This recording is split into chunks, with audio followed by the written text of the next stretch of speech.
Assalamualaikum warahmatullahi wabarakatuh.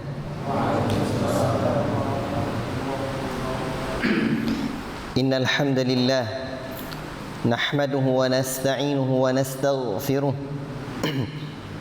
wa na'udzu billahi min shururi anfusina wa min sayyiati a'malina. Man yahdihillahu fala mudilla lahu wa man yudlil fala hadiya lahu. أشهد أن لا إله إلا الله وحده لا شريك له وأشهد أن محمدا عبده ورسوله يا أيها الذين آمنوا اتقوا الله حق تقاته ولا تموتن إلا وأنتم مسلمون يا أيها الناس اتقوا ربكم الذي خلقكم من نفس واحدة وخلق منها زوجها وبث منهما رجالا كثيرا ونساء واتقوا الله الذي تساءلون به والأرحام إن الله كان عليكم رقيبا يا أيها الذين آمنوا اتقوا الله وقولوا قولا سديدا يصلح لكم أعمالكم ويغفر لكم ذنوبكم ومن يطع الله ورسوله فقد فاز فوزا عظيما أما بعد فإن أصدق الحديث كتاب الله وخير الهدي هدي محمد صلى الله عليه وسلم وشر الأمور محدثاتها وكل محدثة بدعة وكل بدعة ضلالة وكل ضلالة في النار. Ayuhal ikhwah, barakallahu fikum. Syukur kita kehadirat Allah Subhanahu wa taala. Allah yang memberikan kita nikmat, Allah yang memberikan kita rizki, sehingga pada kesempatan ini kita bersama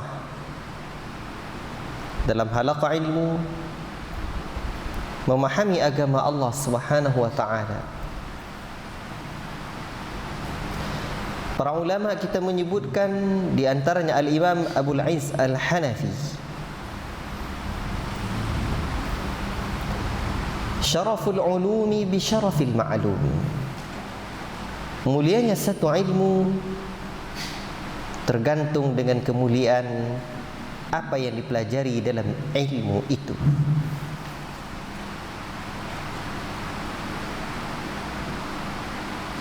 Dan ilmu tauhid adalah semulia-mulia ilmu, karena sesungguhnya dalam ilmu tauhid yang dipelajari adalah tentang tauhidullah, ma'rifatullah, mengenal Allah, memahami nama-nama dan sifat Allah Subhanahu wa taala. Maka ilmu tauhid adalah semulia-mulia ilmu. Dan kita mesti ingat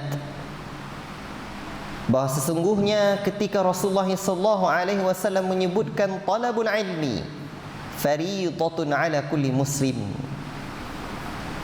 menuntut ilmu fariidah, fardu, wajib bagi setiap orang-orang muslim. Dan ilmu tersebut kata para ulama ada dua.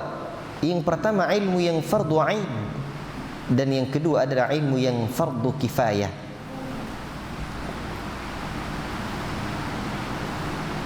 Ilmu yang fardu ain tidak boleh tidak akan bisa terwakili oleh orang lain kecuali manakala kita mempelajari seluk-beluk dari ilmu fardu ain tersebut. Individu kita, diri kita sendiri yang melakukan, yang menuntut ilmu fardu ain tersebut, barulah gugur kewajiban itu. Berbeda dengan fardu kifayah. Demikianlah dengan ilmu tauhid. Kerana sesungguhnya kita diciptakan untuk mentauhidkan Allah. Wa ma khalaqatul jinna wal insa illa liya'budun. Tidaklah aku ciptakan jin dan manusia melainkan liya'buduni, kata para ulama, di kalangan para sahabat Nabi seperti Ibnu Abbas radhiyallahu taala anhu menyebutkan makna liya'buduni liwahhiduni, untuk mentauhidkan aku.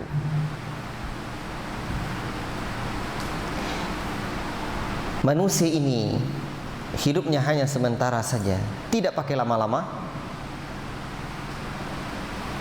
dan pasti mati.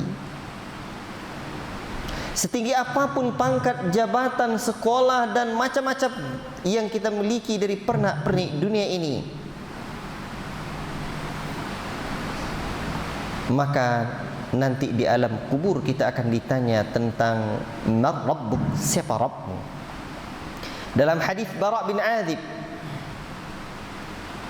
di mana Rasulullah SAW menyebutkan tentang ada dua malaikat yang akan bertanya kepada kita, man rabbuk, siapa Rabbmu? Dan yang menjawab ketika itu bukanlah lisan kita yang tak bertulang. Ketika di dunia dia bisa menipu, di saat di dunia dia bisa berdusta, tapi yang menjawab ketika itu adalah amal perbuatan kita kepada Allah Rabbuna Jalla fi'ula. Ada orang yang terkunci lidahnya, ada yang tidak bisa menjawab. Walhamdulillah, ada orang-orang yang bisa menjawab dengan benar. Allahu Rabbi, Allah Rabbku. Tetapi dalam riwayat ini disebutkan, kata Rasulullah SAW, ada orang-orang yang mengatakan, aqulu ma yaqulun nas, aku hanya menyebut apa yang disebut oleh manusia, aku ucapkan apa yang orang-orang ucapkan, dia ngikut begitu saja. Orang buat dia buat, orang kerjakan dia kerjakan, orang sebut dia sebut pula. Ini namanya pak turut. Kalau jadi kakek, kakek turut. Kalau dia perempuan, kalau jadi nenek, nenek turut.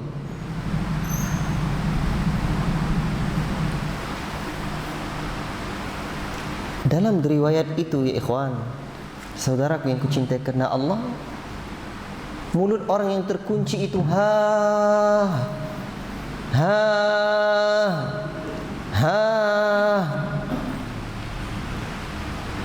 tidak bisa dia menjawab. Aqulu ma yaqulun nas, aku hanya menyebut-nyebut apa yang disebut oleh orang, hanya ada di lisannya, tidak sampai ke dalam hatinya. Dan ilmu adalah sesuatu yang sampai ke dalam hati, pemahaman. Maka malaikat mengambil garda besi, yang sekiranya garda tersebut dipukulkan kepada gunung-gunung akan hancur. La daraita wa la talait, kamu tidak mau belajar dan kamu tidak mau membaca. La ilaha illallah. Oleh karena itu, memahami ilmu tentang Allah adalah semulia-mulia ilmu. Sebagaimana kita sebutkan, Syekh Muhammad rahimahullah ta'ala dalam salah satu usul menyebutkan, ketika menyebutkan 4 kewajiban manusia, ilmu, amal, dakwah dan sabar, beliau rahimahullah ta'ala menyebutkan bahawa ilmu adalah ma'rifatullah wa ma'rifatun nabi wa ma'rifatu dinil islami bil adillati. Ilmu itu ada 3. Ilmu mengenal Allah, yang kedua ilmu mengenal nabinya, dan yang ketiga adalah ilmu mengenal Islam dengan dalil-dalilnya. Berarti kita sekarang mau belajar ilmu ma'rifatullah. Tapi jangan sembarang ilmu ma'rifat saja. Ada buku judulnya Kuliah Ma'rifat. Kuliah apa? Kuliah Ma'rifat. Tapi isinya entah kemana-mana. Barakallahu fikum. Maka nanti kalau jumpa antum, kakek-kakek, pakcik-pakcik, mak-nga, mak-dang, poncu, macam-macam, pak lek, kamu belajar apa? Belajar ilmu ma'rifat. Kadang-kadang orang-orang kampung kita ni butuh digituin. Ilmu apa? Ilmu ma'rifat. Apalagi di kampung kita ini, kalau disebut ilmu ma'rifat, kadang-kadang kita perlu ini. kita perlu pandai berkomunikasi. Itu kaji kulit kaji kalian dulunya. Kaji kita, pengajian kita dibilangnya kajian kulit saja. Artinya kulit-kulit begitu saja. Apalah orang salafi? Salafi kajinya. Ikhwati fillah, barakallahu fikum. Ikuti kajian berlapi-lapi. Ilmu ma'rifatullah, mengenal Allah.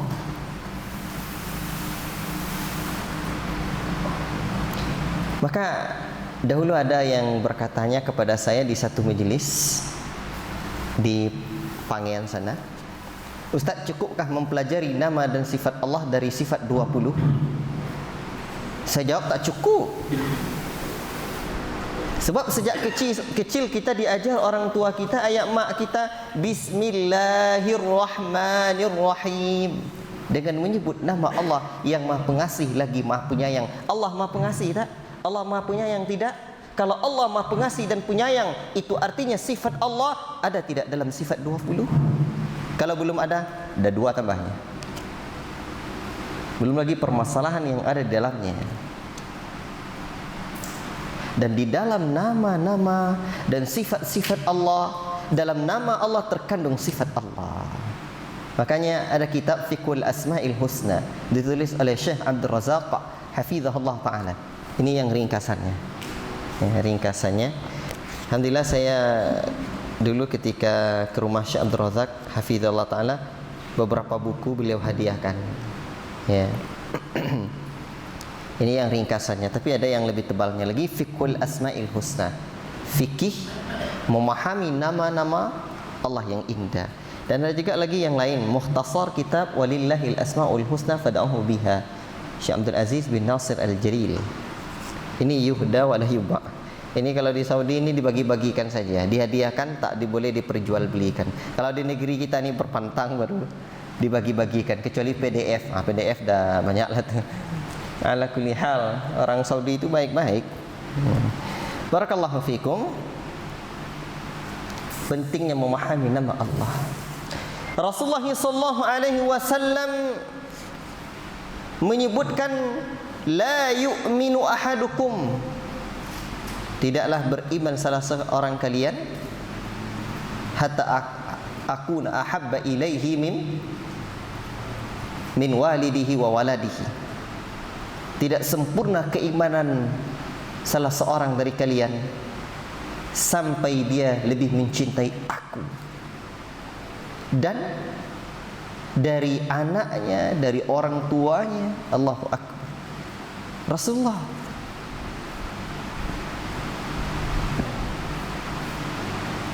Demikian juga seorang yang beriman, keimanan dia betul-betul akan mendapatkan manisnya iman manakala dia meyakini dalam hati dan mengucapkan, di mana Rasulullah sallallahu alaihi wasallam menyebutkan, dzaqa ta'mul iman man radiya billahi rabba wa bil ismi dina wa bi Muhammadin sallallahu alaihi wasallam nabiyya. Betul-betul merasakan nikmatnya iman, manisnya iman, ta'mul iman. Orang-orang yang betul-betul merasakan manisnya iman itu adalah orang yang radiya billahi rabba, yang ridha Allah sebagai Rabbnya, Muhammad sebagai nabinya, dan yang ketiga adalah Islam sebagai agamanya. Allahu Akbar. Demikian juga ada hadis yang lain di mana Rasulullah sallallahu alaihi wasallam pernah menyebutkan, thalathun man kunna fihi wajada halawatal iman. Ada 3 golongan orang-orang manakala dia ada pada 3 hal ini, dia akan mendapatkan halawatul iman, manisnya iman. Kata Rasulullah sallallahu alaihi wasallam, ayyakuna Allah wa rasulahu ahabba ilaihi mimma siwahuma. Allahu Akbar. Allah dan Rasulnya lebih ia cintai dari yang lainnya. Ini yang pertama. Maka syarat untuk mendapatkan halawatul iman, dan halawatul iman adalah iman yang sempurna atau inti dari iman tersebut. Iman itu ada rasanya. Kalau tidak dapat kita rasa iman, hambar. Coba gulai tak terasa garamnya, asinnya ya. La ilaha illallah. Sahabatku yang kucintai karena Allah Subhanahu wa taala, ini halawatul iman. Dirasakan nikmatnya iman itu oleh orang-orang beriman ini manakala ayyakunallaha wa rasuluhu ahabba ilaihi mimma siwahuma. Dia lebih mencintai Allah dan Rasulnya. Allahu Akbar. Makanya manakala kita tengok bagaimana sifat-sifatnya para sahabat, dan kita orang-orang yang beriman ini diperintahkan oleh Allah untuk mencontoh para sahabat, mengikuti para sahabat Nabi, di mana mereka adalah khairun nasi qarni, sebaik-baik manusia adalah generasiku, para sahabat. Ternyata letak kegemilangan dan kejayaan para sahabat. Yang pertama, mereka memiliki cinta yang mendalam di qalbu mereka kepada Allah Rabbuna Jalla fi'ula. Allahu Akbar. Kecintaan yang mendalam kepada Allah. Yang kedua, kecintaan yang mendalam kepada negeri akhirat. Yang ketiga, kecintaan yang mendalam kepada Rasulullah. Dan seterusnya. Sahabatku yang kucintai karena Allah Subhanahu wa taala, ada sebuah pepatah tetua kita, tak kenal maka tak sayang. Atau ada sebuah ungkapan, tak kenal maka tak sayang, tak sayang maka tak cinta, tak cinta maka tak ada pengorbanan, tak ada perjuangan. Orang kalau sudah cinta akan diberikan segalanya. Tak peduli dia. Cinta. Innal muhibba liman yuhibbu muti'un. Sesungguhnya orang-orang yang mencintai akan senantiasa taat kepada yang ia cintai, patuh, tunduk. Inilah cinta hakiki. Dan kita tidak akan mendapatkan cinta kecuali dengan adanya kekaguman, adanya keindahan. Makanya ada faktor-faktor yang mendatangkan cinta. Yang pertama, faktor yang penyebab, sebab yang mendatangkan cinta, ada keindahan. Elok dipandang, indah terlihat.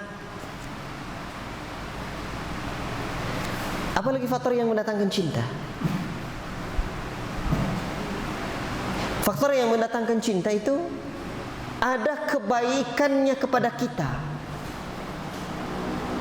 Orang itu baik daripada kita, cinta kita itu. Kadang-kadang ada orang, tak apa-apalah suami saya walaupun gitu-gitu, tapi dia baik sekali sama saya. Cinta. Ada jasanya, atau ada hubungannya. Tengok seorang orang tua sama anaknya, walaupun anak dia pendek, tak dedek, hitam kolek, rambut dia kribo, mata tapi lolang powi pun godang, tapi anak kandung dia, oh sayang hati, buah hati belahan jantung. Allahu Akbar. Indah, ada jasa, apalagi ada ikatan. Dan di antara faktor yang mendatangkan cinta adalah ada yang diharapkan. Dia tak gagah, dia tak ganteng, tapi dia datang depan rumah kita bawa mobil mewah, terbelalak mata anak gadis tu. Tak apa-apalah. Sehingga walaupun umurnya 70, dia masih umur 17 tahun, rapopo. Ada yang diharapkan apa? Hartanya atau ilmunya. Allahu Akbar. Saudaraku yang kucintai karena Allah, semua faktor-faktor yang mendatangkan cinta ini, wallahi demi Allah, ada pada Rasulullah dan ada pada Allah Subhanahu wa taala. Apapun faktor yang mendatangkan rasa cinta kepada sesuatu, ada pada Rasul dan ada pada Allah. Maka sungguh sangat aneh kalau diri kita tidak merasakan cinta kepada Allah dan Rasulnya. Sungguh sangat aneh kalau kita tidak merasakan cinta kepada Allah dan Rasulnya. Ada yang kita harapkan kepada Allah dengan segala nikmatnya sejak dunia hingga akhirat. Allah itu indah. Allah itu memiliki jasa kepada kita. Allahu Akbar, tengoklah nikmat yang banyak dari Allah. Ada hubungan, apa hubungan kita dengan Allah, Pak? Kita hamba Allah. Berarti kalau seperti itu, sungguh sangat aneh kalau tidak kita merindukan Allah. Kenapa kita rindu dengan ayah kita? Di antara kita hari ini ada yang ayahnya telah tiada. Rindu. Kadang-kadang kalau kita renungi menetes air mata kita. Seakan perjalanan kita adalah perjalanan ayah kita. Seakan perjuangan kita adalah perjuangan ayah kita. Ayah akan dikenang sepanjang masa. Rindu hati kita ingin berjumpa lagi dengan ayah. Rindu tak terkira. Ibu, tak terkira kerinduan itu. Ingin kita mengulang kisah-kisah yang dulu pernah hadir saat ayah dan ibu masih ada. Apa daya, ia telah tiada. Kerinduan itu hadir. Allahu Akbar. Apa sebab kita rindu dengan ayah kita? Apa sebab kita rindu dengan ibu kita? Ada keindahan di mata kita pada wajah ayah kita. Ada keindahan di mata kita pada wajah ibu kita. Ada kebesaran orang tua kita di qalbu kita yang senantiasa menerangi relung-relung jiwa kita. Saya besar karena dibesarkan ayah dan ibu saya. Harapan kita ingin berjumpa lagi dengan mereka. Allahu Akbar. InsyaAllah Allah akan berikan harapan itu lagi kelak. Dan ada satu hal lagi. Kadang walaupun kita mungkin kiranya tidak gagah kali ayah kita, tapi kita merasakan ada ikatan batin. Ada hubungan kita dengan ayah kita. Sebagai seorang orang tua, kadang ayah kita tak pandai baca tulis, emak kita tak pandai baca tulis, tapi emak kita, hubungan kita itu yang membuat kita senantiasa merindu. Allahu Akbar. Tak kuat rasa hati berpisah dengan orang tua. Bahkan ketika rapuh tulang belulangnya di alam kubur, ingin kita melihat pusaranya. Ada hubungan. Maka sungguh sangat aneh kalau tidak ada kerinduan dalam hati kepada Allah. Sungguh sangat aneh kalau tidak ada kecintaan hati yang mendalam kepada Allah. Itu artinya hati kita tidak merasakan ada hubungan dengan Allah. Hati kita tidak merasakan ada hubungan dengan Allah. La ilaha illallah. Padahal Allah yang ciptakan kita, padahal Allah yang menjaga kita, padahal Allah yang memberikan semua nikmat ini kepada kita. Wa ma bikum min ni'matin faminallah. Tidak ada satu nikmat pun melainkan hanya dari Allah. Itu akibat apa? Hati yang tidak mengenal Allah. Hati yang tidak mengenal Allah. La ilaha illallah.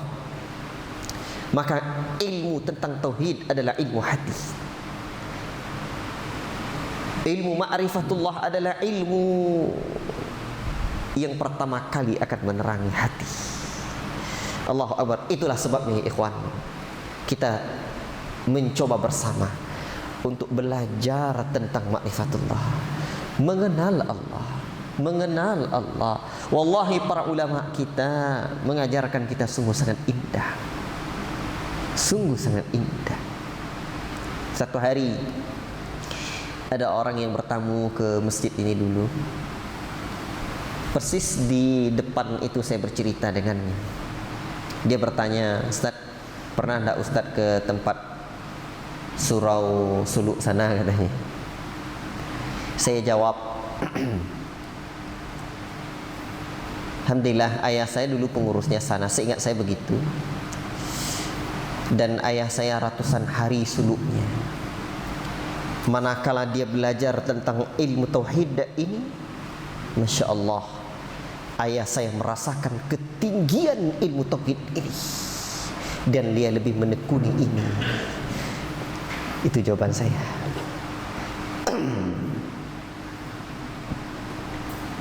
Ya ikhwan, barakallahu fikum. Antum juga kadang-kadang mungkin ada tok-tok dukun di kampung. Kadang-kadang orang tok-tok dukun ni kan dia kaji isi semua, kita kaji kulit semua. Cerita dia begitu. Tapi untuk menghadapi yang seperti ini butuh cerdas. Dan orang-orang yang meyakini akidah salaf dan menisbatkan diri kepada generasi salafun salih dan yang disebut dengan salafiyun, kata para ulama kita, as-salafiyun al-uqala, orang-orang salafi itu orang-orang cerdas. Jadi kalau antum tak cerdas, itu tuh kurang belajar, kurang belajar. Jadi perlu kita berdialog dengan baik. Pak, alhamdulillah begini cerita, ilmu tauhid di luar biasa. Satu hari saya dengan ayahanda saya di rumah sakit Tabrani Pekanbaru.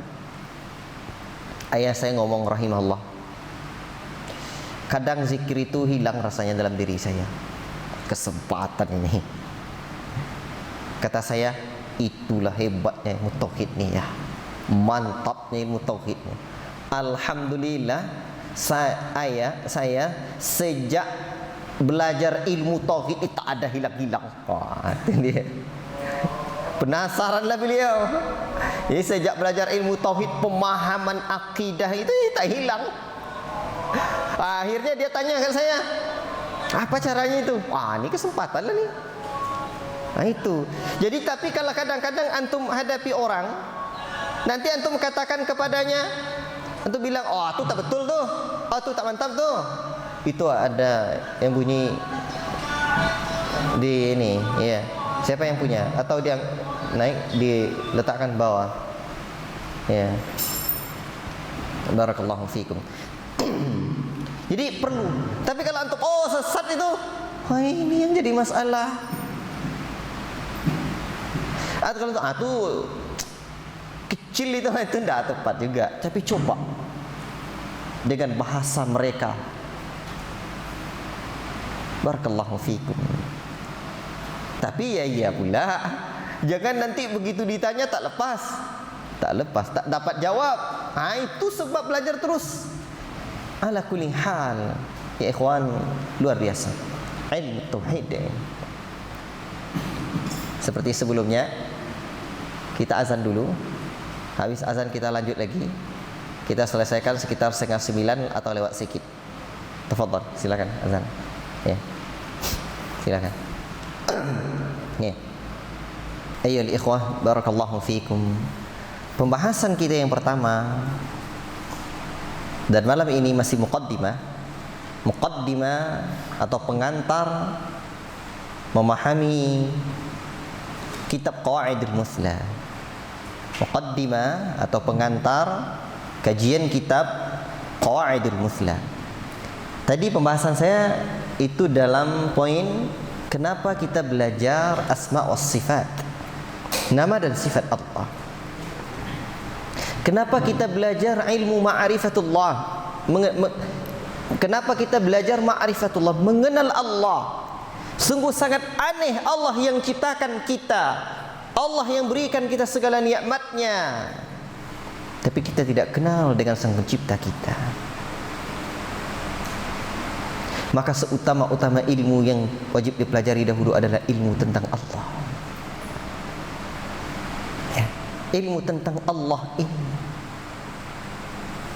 Barakallahu fiikum. Dan apa sebab kita penting memahami nama-nama dan sifat Allah ini? Sebab, ikhwan, barakallahu fiikum, agar kita betul dalam pemahamannya. Ya, baik. Kemudian sebelum masuk ke kitab, saya ingin menyampaikan faedah mempelajari nama-nama Allah dan sifat-sifatnya. Faedah mempelajari nama-nama Allah dan sifat-sifatnya, atau juga bagian dari urgensi memahami nama-nama dan sifat Allah. Ikhwati fillah, barakallahu fikum. Saudaraku yang kucintai karena Allah, yang pertama mesti kita ingat bahwa mengenal nama-nama Allah dan sifat-sifat Allah min a'zami asbabi dukhulil jannah, di antara sebab yang paling besar, yang paling agung, yang menjadikan seseorang masuk ke dalam surga Allah. Sebab paling besar masuk surga. Di mana Rasulullah SAW menyebutkan di dalam Sahih Al-Bukhari, Inna lillahi tis'atan wa tis'ina isman illa wahidan. Sesungguhnya Allah Subhanahu wa taala memiliki 99 nama. Man ahsaha dakhalal jannah. Sesiapa yang menjaganya atau menghafalnya, niscaya akan masuk surga. Dan para ulama menjelaskan kepada kita makna ahsaha ada 3. Yang pertama, ihsa'u alfaziha wa madluliha. Yang pertama, menjaga lafaznya dan juga kandungan-kandungan dalam lafaz tersebut. Kita hafal, kita pahami, kita hafal ya. Yang pertama, menjaga maknanya, menjaga lafaz-lafaznya dan kandungannya. Yang kedua, fahmu ma'aniha wa madluliha. Yang kedua, memahaminya. Pertama tadi menghafalnya, yang kedua memahaminya. Yang ketiga, du'a'u biha, berdoa dengan nama-nama dan sifat Allah itu. Allahu Akbar. Saudaraku yang kucintai karena Allah Subhanahu wa taala, bayangkan itu. Rasul sudah menyebutkan man ahsaha dakhalal jannah. Siapa yang menghafalnya, menjaganya, niscaya ia akan masuk surga. Lihat apa? Allahu Akbar. Nama Allah. Sahabatku yang kucintai karena Allah, ini yang pertama. Itu sebab kita belajar. Kita belajar nanti, makanya, dan untuk halaqah kita di sini, kita belajar kitab Qawaidul Muthlah nanti. Ini tentang kaedah-kaedahnya. Adapun tentang nama-nama dan sifat Allah, saya pengen buat di majelis yang lain.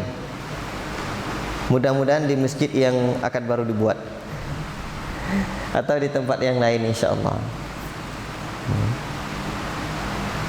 Karena saya melihat ini yang paling utama dulu,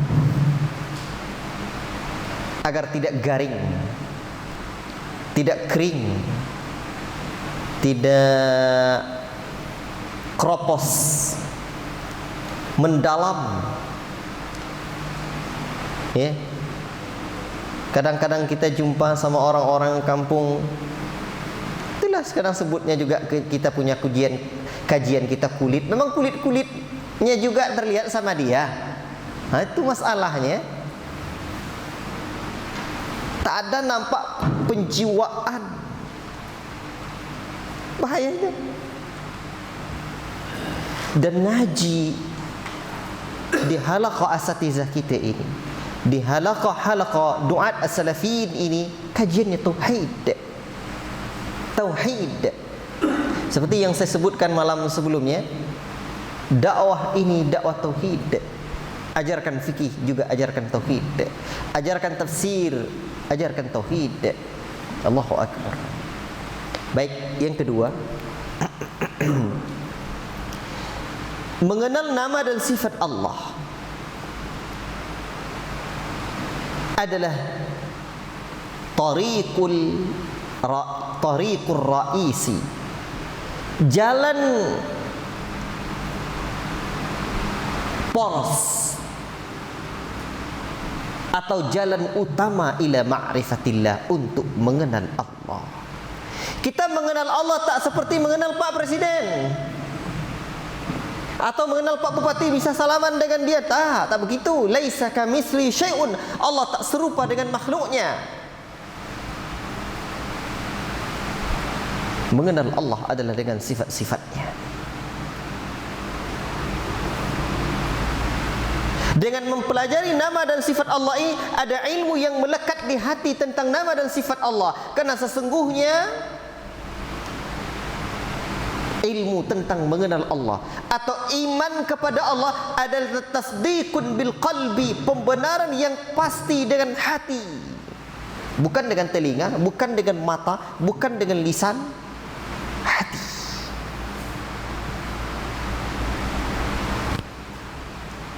Sahabatku yang kucintai karena Allah Subhanahu wa taala, dan jalan kita mengenal Allah itu selain melihat ayat-ayat Allah yang syar'iyah, yang Qur'aniyah dan kauniyah, adalah memahami nama dan sifat Allah. Ini tariqur raisinya, jalan porosnya, jalan utamanya. Maka jangan pernah berkhayal untuk mendapatkan kehusyuan, untuk bisa berzikir kepada Allah, untuk bisa beribadah kepada Allah, kalau kita tidak mengenal nama-nama dan sifat-sifat Allah. Sulit. Baik, kalau tak paham, sahabatku yang kucintai kerana Allah Subhanahu wa taala,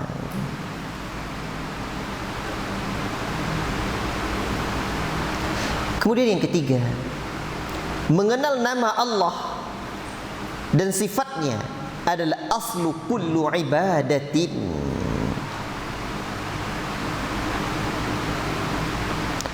Pokok dari segala ibadah. Allahu akbar. Makanya ketika Rasulullah SAW mengutus Muaz ke negeri Yaman untuk berdakwah, yang pertama kali diajarkan oleh Rasulullah SAW, falyakun awwalu ma tad'uhum ilaihi ay wahidullaha, hendaklah yang pertama kali engkau ajarkan kepadanya adalah mentauhidkan Allah. Fa idza 'arafullaha fa akhbirhum anna Allah aftarada 'alaihim khamsa salawat fi yaumihim wa lailatihim.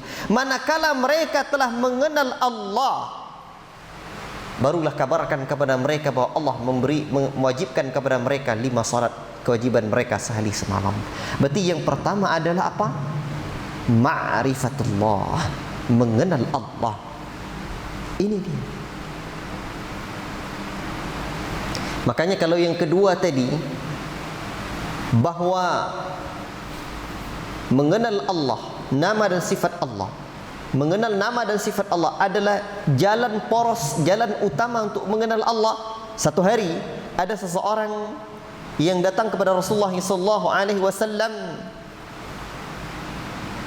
bertanya tentang Rasulullah. Ya Rasulullah, unsub lana rabbak, sebutkan Rabb kamu, nasabnya kepada kami. Maka turunlah ayat Qul huwallahu ahad, Allahus samad, lam yalid wa lam yulad wa lam yakul lahu kufuwan ahad. Allahu akbar. Ini ayat tentang Allah. Orang ini ingin bertanya, ingin tahu tentang bagaimana Allah. Katakan Allah itu ahad. Barakallahu fiikum. Yang keempat, mengenal nama Allah adalah sebab terbesar dikabulkannya doa. sebab terbesar dikabulkannya doa. Di mana Allah Subhanahu wa taala menyebutkan dalam surah Al-A'raf ayat 180, walillahil asmaul husna fad'uuhu biha. Allah Subhanahu wa taala memiliki nama-nama yang indah, maka berdoalah dengan nama-nama itu. Allah menyuruh kita berdoa, dan serulah Allah dengan nama-namanya yang indah. Makanya ada riwayat kepada kita di mana doa hendak kita mulai ya seperti yang diajarkan Rasulullah, Allahumma ya Ghaffar ighfirli, atau ya Hayyu ya Qayyum bi rahmatika astaghith, dan yang lain. Kita seru nama Allah dulu, kita puji Allah. Kadang sama manusia saja kita begitu. Kita sebut dulu, Pak Camat, tolong bantu saya Pak Camat.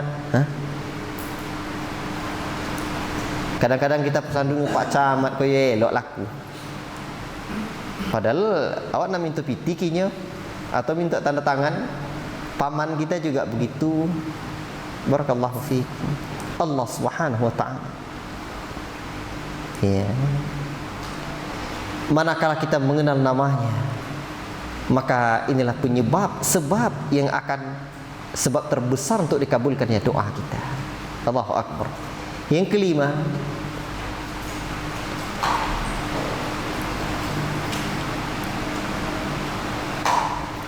Allah Subhanahu wa taala mencintai orang-orang yang mencintai nama Allah dan sifat-sifatnya.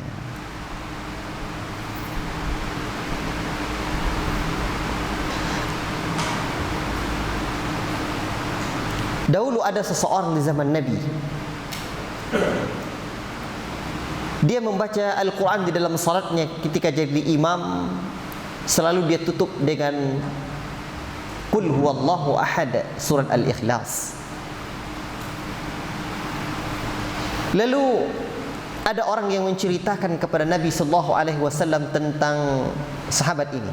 Kalau jadi imam selalu menutup dengan Qul huwallahu ahad. Lalu Rasulullah sallallahu alaihi wasallam ketika bertanya kepada orang ini, maka orang ini pun menjawab, li'annaha sifatur rahman. Atau Rasulullah sallallahu alaihi wasallam mengatakan kepada mereka, coba tanyakan kepada dia, kenapa dia mengerjakan demikian? Lalu orang itu mengatakan, li'annaha sifatur rahman, karena sesungguhnya ahad atau qul huwallahu ahad itu adalah sifat Allah yang maha rahman. Wa an uhibbu an aqra'a biha, saya suka sekali, saya mencintai untuk menyebutnya, untuk mengucapkannya. Faqala an-nabiy sallallahu alaihi wasallam, akhbirhu anna Allah yuhibbuhu, kabarkan kepadanya bahwa Allah juga mencintainya. Allahu akbar.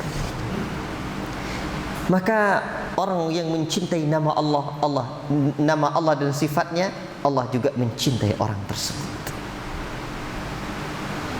Coba kalau ada orang yang kita cintai, nama dia Masya Allah,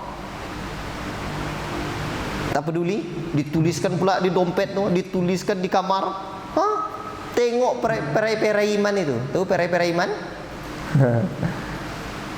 Ditulis, dibuat nama apa?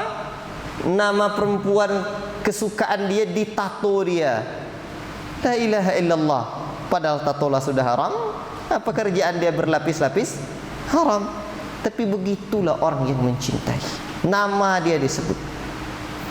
Makanya kita kalau mencintai Allah, pasti kita akan sebut-sebut nama Allah. Ya Rahman, Ya Rahim. Allahu Akbar. Sahabatku yang kucintai kerana Allah Subhanahu wa taala. Kemudian yang keenam, orang yang mengenal nama Allah atau mengetahui nama Allah yang indah dan sifatnya yang tinggi,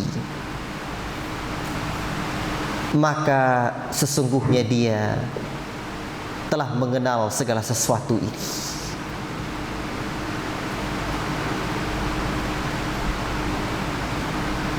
Apa sebabnya? Saya ulangi. Orang yang mengenal nama Allah yang indah dan sifatnya yang tinggi, maka sebagaimana orang, dia adalah orang yang mengenal segala sesuatu. Apa sebabnya? Sebab orang yang mengenal Allah Ta'ala Sang Pencipta, berarti dia mengenal bahwa yang selain dari Allah adalah yang diciptakan. Jadi orang yang mengenal nama Allah yang indah dan sifatnya yang tinggi adalah orang yang mengenal segala sesuatu ini. Apa sebab? Satu, contohnya, orang yang mengenal Allah adalah Khaliq, itu artinya dia mengenal bahwa selain Allah adalah makhluk. Orang yang mengenal Allah adalah Ar-Razzaq, berarti selain dari Allah adalah Marzuq, yang diberi rizki. Kalau dia mengenal Allah adalah pemberi rizki, berarti dia kenal yang lain itu bukan pemberi rizki. Mengerti dia tentang cara bagaimana mencari rizki. Yang lain itu bukanlah pemberi rizki. Kalau kenal dia bahwa Allah yang menikahkan, tak galau-galau dia. Betul begitu? Yang nak menikah, ala kulli hal. Kalau kenal dia bahwa Allah Subhanahu wa Ta'ala yang menghidupkan, mengertilah dia bahwa hidupnya tidak akan pernah takut dengan kematian. Kalau kenal dia Allah yang mematikan, tak takut dia. Berarti orang yang mengenal nama Allah yang indah dan sifatnya yang tinggi adalah orang yang mengenal segala sesuatu. Allahu Akbar. Orang yang mengenal Allah adalah baqa, itu artinya ia memahami bahwa Allah, selain daripada Allah adalah fana. Kullu man 'alaiha fan wa yabqa wajhu rabbika dzul jalali wal ikram. Yang kekal adalah Rabbmu. Selain dari Allah tak ada yang kekal. Allahu Akbar. Makanya ya ikhwan, ada ungkapan, man arafa rabbahu wa arafa nafsahu. Barang siapa yang kenal dengan Rabbnya, kenallah dia dengan dirinya. Tapi jangan kira hadis. Kan ada, kalau di kampung kita ni paling kenal kali ini, man arafa nafsahu faqad arafa rabbahu. Siapa yang kenal dengan dirinya, kenallah dia dengan Rabbnya. Tapi ilmu tetua kita ni, ilmu mengenal diri ni beda. Diri itu terbagi tiga. Pertama diri terdiri, dua diri terpari, tiga diri sebenar diri. Tu pula cerita dia.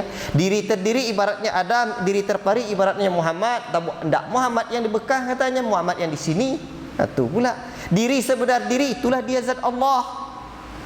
Inilah masalahnya. Ini tak betul ni. Tapi kalau kita kenal dengan Allah, Allah yang mematikan, atau Allah kuat kita lemah, itu betul. Ungkapan yang seperti ini, sahabatku yang kucintai kerana Allah Subhanahu wa Ta'ala, kalau kita sudah mengenal bahwa Allah pemilik segala sesuatu, kita akan bersandar kepada Allah. Hidup kita ni, pengenalan kita sampai ke hati ini kurang. Maka hakikat ilmu itu kan adalah sesuatu nilai yang sampai dalam hati kita. Itu ilmu tu. Barakallahu fikum. Baik, sahabat-sahabatku yang kucintai kerana Allah Subhanahu wa Ta'ala. Yang ketujuh, ma'rifatu asma'il husna, mengenal nama Allah yang indah dan sifatnya yang tinggi, mewariskan atau mendatangkan rasa takut kepada Allah. Mendatangkan rasa takut kepada Allah. Allahu Akbar.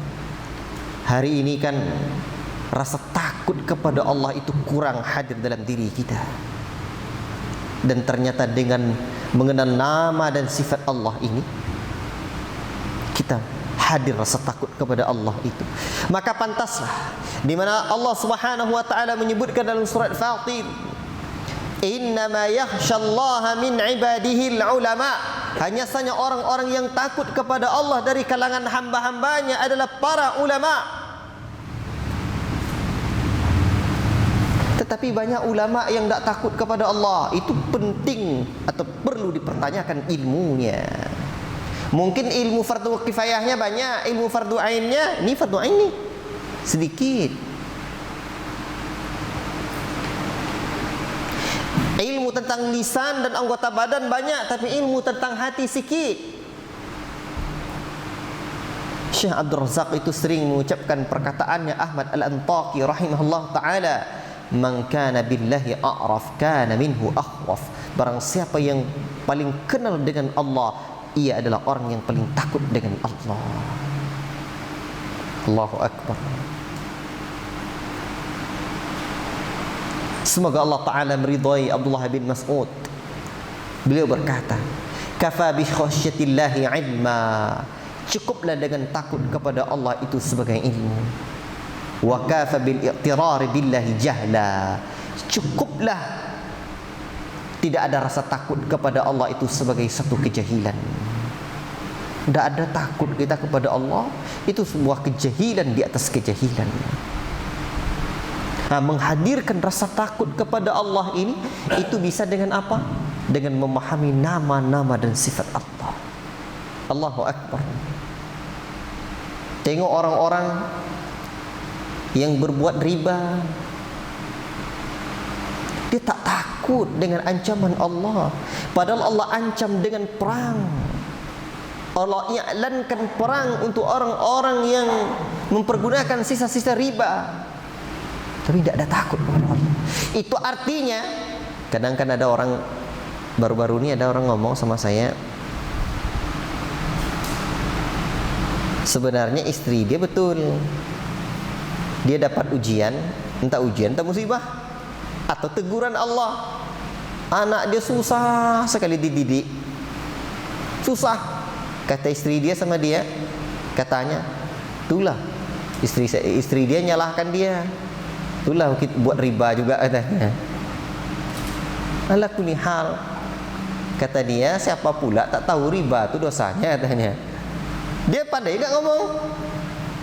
Itu menunjukkan hakikat ilmu itu sesuatu yang masuk dalam hati. Dia tahu. Kalau hanya sekedar tahu, orang-orang Yahudi juga tahu bahwa Nabi Muhammad SAW adalah sebagai Nabi. Bahkan Allah Subhanahu wa Ta'ala pun menyebutkan bagaimana pengetahuan dan pengetahuan mereka itu, kama ya'rifuna abna'ahum, sebagaimana mereka kenal dengan anak-anak mereka. Tahu mereka dengan Nabi sallallahu alaihi wasallam itu kama ya'rifuna abna'ahum, sebagaimana mereka kenal dengan anak-anak mereka. Allahu Akbar. Baik, sahabatku yang kucintai karena Allah, yang ke-8, mengenal nama dan sifat Allah Ta'ala adalah jalan untuk selamatnya kita dari dosa dan kemaksiatan, serta gemarnya hati kita menuju ketaatan. Mengenal nama dan sifat Allah adalah jalan menuju kesuksesan dari dosa dan kemaksiatan, serta gemarnya hati untuk melakukan ketaatan. Saudaraku yang kucintai karena Allah Subhanahu wa Ta'ala, seperti perkataan Ahmad Al-Antaqi, man kana billahi a'raf kana minhu akhwaf. Sesiapa yang kenal dengan Allah ialah orang yang paling takut dengan Allah. Orang kalau sudah takut dengan Allah, dia tertahan untuk mengerjakan kemaksiatan, gemar melakukan ketaatan. Cobalah, kalau tak hadir dalam diri kita kemaksiatan, kalau tak hadir dalam diri kita rasa takut kepada Allah, mudah kita melakukan kemaksiatan. Makanya dalam kisah Nabi Yusuf itu kan, hadir dalam dirinya ada ketakutan sehingga tidak tergoda. Dalam kisah seseorang yang diajak oleh perempuan untuk berbuat serong, maka perempuan ini kan mengatakan, ya, tentang Allah, tidaklah boleh cincin itu dipatahkan melainkan dengan hak Allah. Akhirnya dia takut kepada Allah, lalu dia pergi. Itu menunjukkan bahwa orang-orang yang kenal dengan Allah, maka orang-orang itu adalah orang-orang yang akan bisa meninggalkan kemaksiatan. Dan maklum bagi kita, di mana Rasulullah sallallahu alaihi wasallam pernah menyebutkan la yazni az-zani hina yazni wa huwa mu'min. Abu Hurairah radhiyallahu taala anhu pernah meriwayatkan, tidaklah berzina orang-orang yang berzina ketika dia berzina dia beriman. Wala yashrabul khamra hina yashrabuha wa huwa mu'min. Tidaklah meminum khamar orang yang minum khamar ketika dia meminum khamar dia beriman. Wala yasriku sariku hina yasriku wa huwa mu'min. Dan tidaklah mencuri orang yang mencuri ketika dia mencuri dia beriman. La ilaha illallah. Ini menunjukkan apa? Orang yang meyakini Allah, orang yang mengenal Allah, orang yang hadir kebesaran Allah dalam dirinya dengan pengetahuannya tentang nama dan sifat Allah, tertahanlah dirinya dari kemaksiatan. Allahu akbar. Baik. Yang selanjutnya, mengenal nama dan sifat Allah adalah jalan agar diri kita bisa memiliki sifat yang dicintai oleh Allah seperti namanya itu. Seperti misalkan, atau ungkapannya begini, mengenal nama dan sifat Allah adalah jalan untuk bersifat dengan nama Allah itu. Seperti misalkan begini, kita tidak akan bisa memiliki sifat khusus Allah, tetapi ada yang manusia itu juga memiliki sifat yang sama namanya dengan sifat Allah, seperti penyayang. Allah kan penyayang, manusia dengan mengenal ini juga bersifat sayang. Allah Rafiq, ya. Demikian pun juga dengan Allah Karim, pemurah. Allah itu juga, ya, apalagi sifat-sifat Allah Subhanahu wa taala, di mana Allah taala Tawwab, penerima taubat, sehingga orang-orang itu juga mudah memaafkan orang lain. Allah Jamil, Allah indah. Sehingga dengan demikian kita juga suka kepada keindahan. Baik. Kemudian yang ke-10, mengenal nama dan sifat Allah adalah jalan menuju islahul qulub wa tazkiyatun nufus, baiknya hati dan sucinya jiwa. Jalan memperbaiki hati dan menyucikan jiwa. Kita sudah maklum di mana Allah menyebutkan qad aflaha man zakkaha wa qad khaba man dassaha. Sungguh beruntunglah orang-orang yang menyucikan jiwanya dan merugilah orang-orang yang mengotori jiwanya.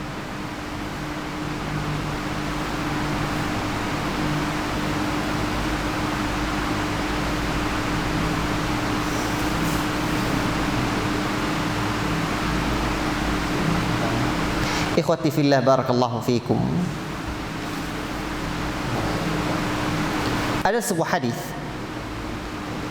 diriwayatkan oleh Al-Baihaqi dan disahihkan oleh Syekh Al-Albani rahimahullahu taala.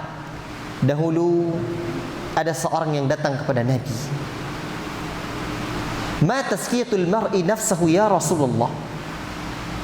Apa yang bisa menyucikan jiwa seseorang ya Rasulullah? Maka Rasulullah sallallahu alaihi wasallam mengatakan, ya'lamu anna Allah ma'ahu haitsu kan. Ia menjiwai atau mengetahui bahwa sesungguhnya Allah senantiasa bersamanya dimanapun dia berada. Ilmu Allah senantiasa menyertainya, kebesaran Allah senantiasa menyertainya. Maka ternyata itulah yang bisa menyucikan dirinya. Allahu Akbar.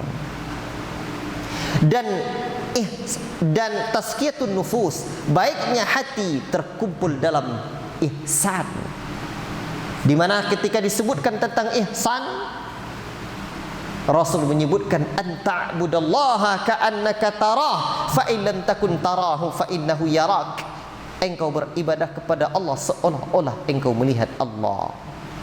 penglihatan dengan hati dan ilmu, bukan melihat dengan mata fisik. Barakallahu fikum, sahabatku yang kucintai karena Allah Subhanahu wa taala.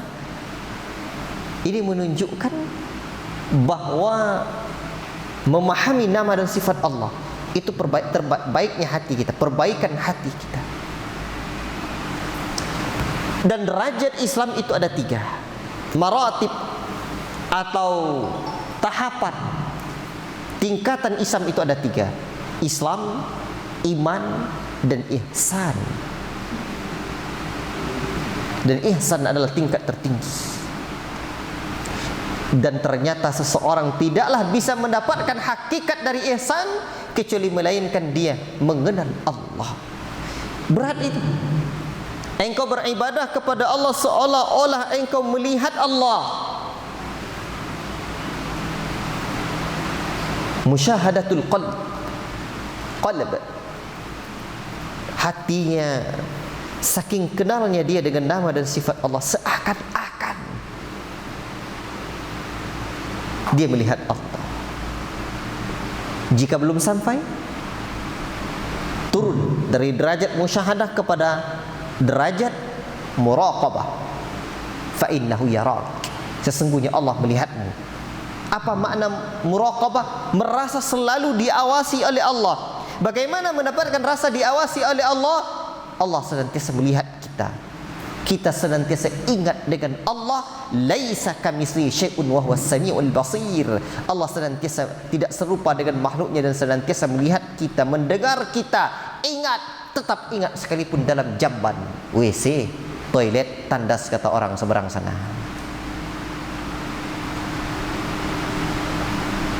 Dan mengenal nama Allah ini, ikhwan, adalah di antara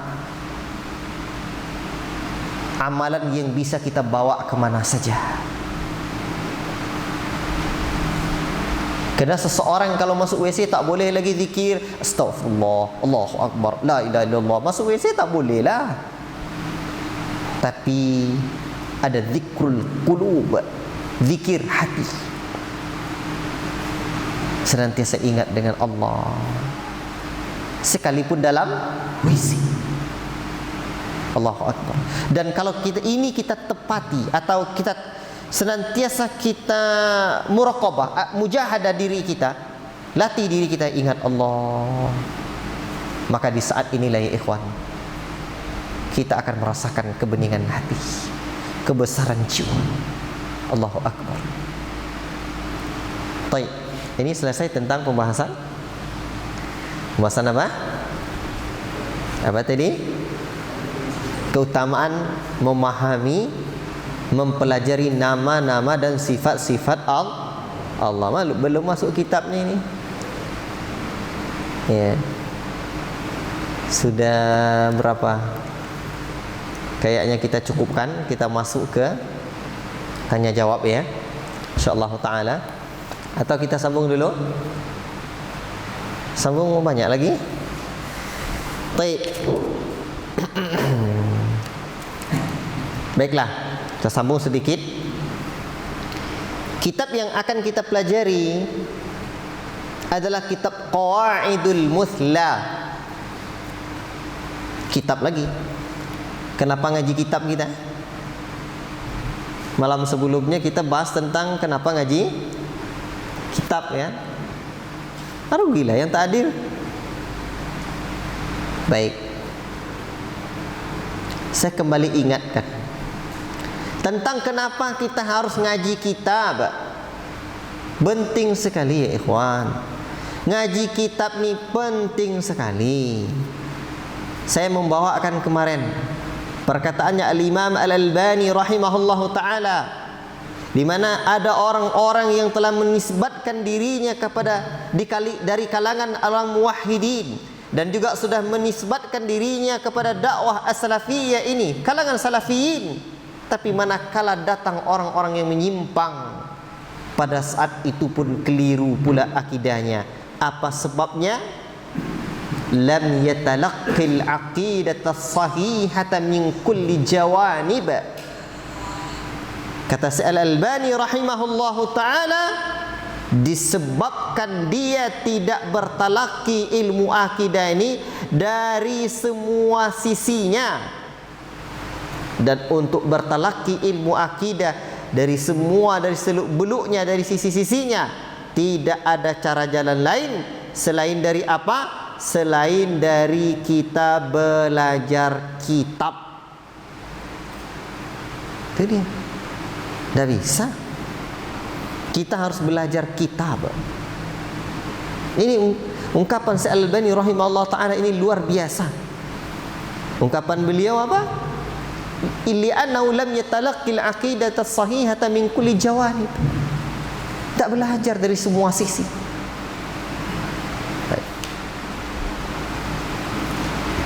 Nah, dan kita ngaji itu bertahap kemarin ya. Nah, saya kira ya sedikit lagi. Dan kitab ini adalah karya Syekh Muhammad bin Shalih Al-Utsaimin rahimahullahu taala. Nah, ini kitab pertama kali saya memegangnya itu sekitar 8 tahun yang lalu. Dalam catatan saya tanggal 26 Dzulqa'dah 1434 Hijriah, 12 Oktober 2012. Kalau Hijriahnya dah hampir 1 tahun. 1 tahun. Dah hampir 8 tahun. 1434. Berapa tahun itu? 6 tahun ya? 34. Ini kalau 2012.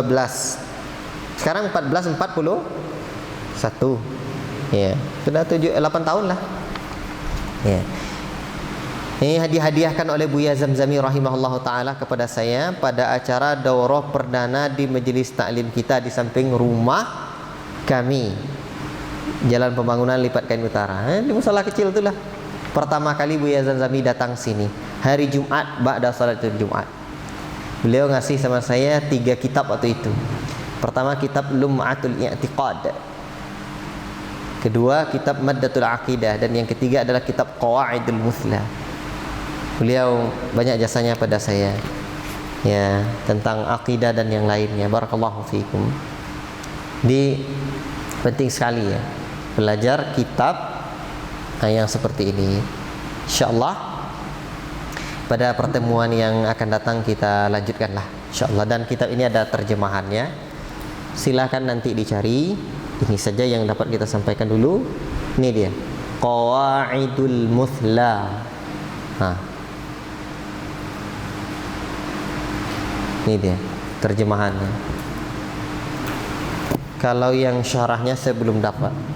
Kalau yang mau beli kitab Arabnya ada. Tapi kalau yang saya sarankan kalau mau beli kitab Arabnya bagi teman-teman guru-guru, beli yang ini, Fathul Aliyil A'la bi Syarhil Qawaidil Muthla fi Sifatillahi wa Asma'ihil Husna. Baik. Ini disyarah oleh Syekh Ubaid bin Abdullah bin Sulaiman Al-Jabiri. Dan di internet yang mengkaji Qawaidul Muthla ini saya kira Anda ada. Silakan tuh lihat rekamannya. Dan saya kalau belajar ini dari rekaman Ustazuna Aris Munandar hafizahullah taala. Nah, itu lengkap nih. Ya. Baca. Tulis. Saya juga nulis. Ini saya tanda-tanda ya arti. Ya.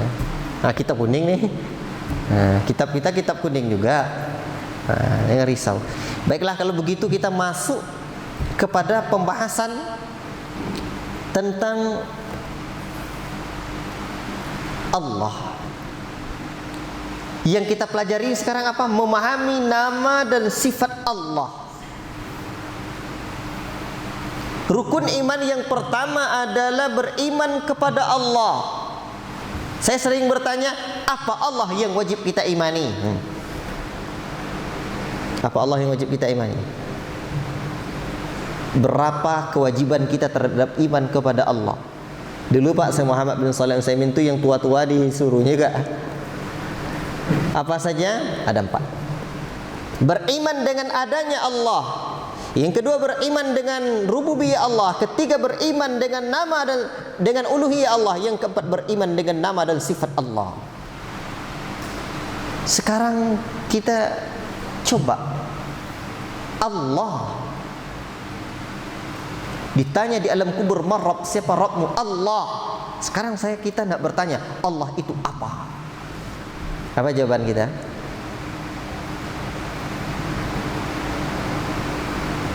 Allah itu apa, Pak? Apa makna kata Allah?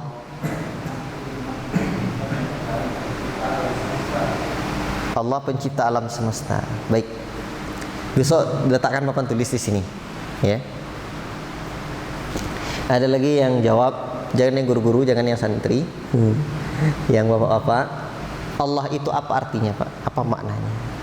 Allahu Akbar. Allah Maha Besar.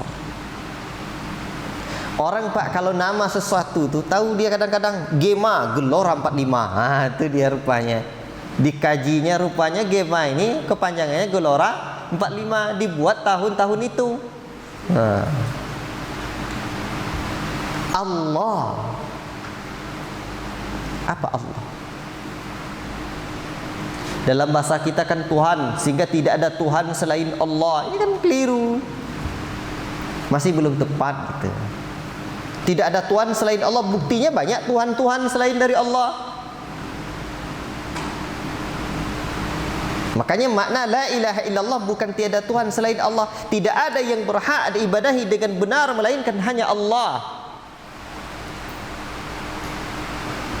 Kita harus memahami, dalam agama kita ada Rabbun, ada Allah, ada ilahun lagi. Sehingga kita mengatakan alhamdulillahi rabbil alamin, segala puji bagi Allah, Rabb semesta alam. Apa makna kata Rabbun? Dalam bahasa kita tercinta ini disebut dengan arti Tuhan. Tidak cukup. Banyak sekali bahasa Arab itu tidak terwakili makna atau terjemahannya oleh bahasa Indonesia ini. Tidak bisa.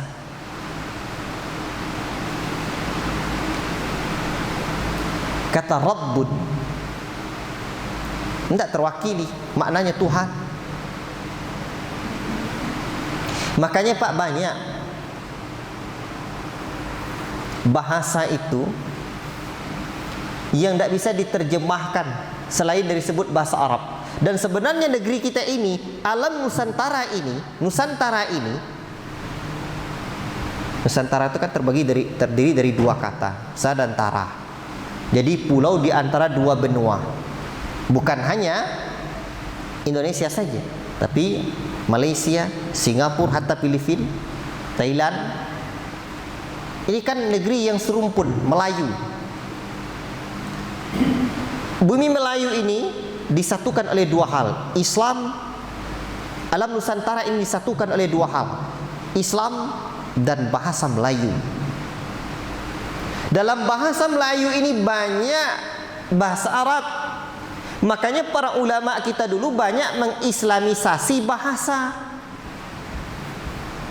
Banyaklah bahasa Melayu ini dalam bahasa Arab. Itu tepat itu, karena tidak bisa maknanya itu kecuali dengan bahasa Arab itu. Baik. Kata Rabbun itu artinya dua. Al-Khaliqul Mudabbir, sang pencipta dan sang pengatur. Sang pencipta dan sang pengatur. Allah bukan hanya sekedar mencipta, tapi Allah juga mengatur. Selesai. Sekarang Allah. Kata para ulama, ada yang menyebutkan Allah ini berasal dari kata ilahun. Ilahun. Di dalam syarah kitab Tauhid Fathul Majid ini diterangkan oleh Syekh Abdul Rahman bin Hasan tentang mana Allah ini. Asal katanya ilah, dibuang hamzanya. Ya. diidghamkan. Jadi Allah. Ya. Barakallahu fikum. Sekarang makna ilah itu apa? Tunggu. Makna kata Allah, ada riwayat dari Ibnu Abbas radhiyallahu taala anhu. Makna kata Allah, huwallazi ya'lahu kullu syai'in wa ya'budu kullu khalqin, adalah sesuatu yang disembah atau yang diibadahi oleh semua makhluk. Atau dalam ungkapannya yang lain, Allah maknanya dzul uluhiyyati wal ubudiyyati ala khalqihi ajma'in. Makna kata Allah adalah yang berhak disembah dan diibadahi atas sekalian makhluk ini. Makna kata Allah apa? Zat yang berhak diibadah, yang disembah dan diibadahi. Makna kata Allah. Rabbun apa tadi? Al-Khaliqul Mudabbir, sang pencipta dan pengatur. Allah, zat yang berhak disembah dan diibadahi atas sekalian makhluk ini. Ini makna yang disebutkan oleh Ibnu Abbas. Sekarang makna ilahun, al-ma'budu hubban wa ta'zima. Ini dia. Makna kata ilahun adalah yang diibadahi dengan penuh cinta dan pengagungan. Yang diibadahi dengan penuh cinta dan pengagungan, itu ilahun. Berarti makna la ilaha illallah, tidak ada yang berhak diibadahi dengan penuh cinta dan pengagungan illallah, melainkan hanya Allah. Nah, itu dia. Ilahun al-ma'budu, yang diibadahi dengan penuh cinta dan pengagungan. Ibadah tu banyak. Makanya disebut ibadah. Ibadah itu baru disebut ibadah yang sempurna, seperti perkataan Al-Hafidz Al-Hakami dalam A'lamus Sunnah Al-Mansyurah, idza kamula fihi syai'an, apabila sempurna dua hal. Besok di kajian Madinatul Iman saya akan bahas ini tentang wa ma khalaqtul jinna wal insa illa liya'budun. Secara ringkas, ya. Ibadah itu adalah apabila sempurna dua hal padanya. Kamalul hubbi ma'a kamalidz dzulli. Sempurnanya rasa cinta kepada Allah dalam ibadah itu, bersamaan dengan itu sempurna pula rasa hina diri di hadapan Allah. Itu dia. Baik. Barakallahu fikum. Cukup sekian untuk malam ini.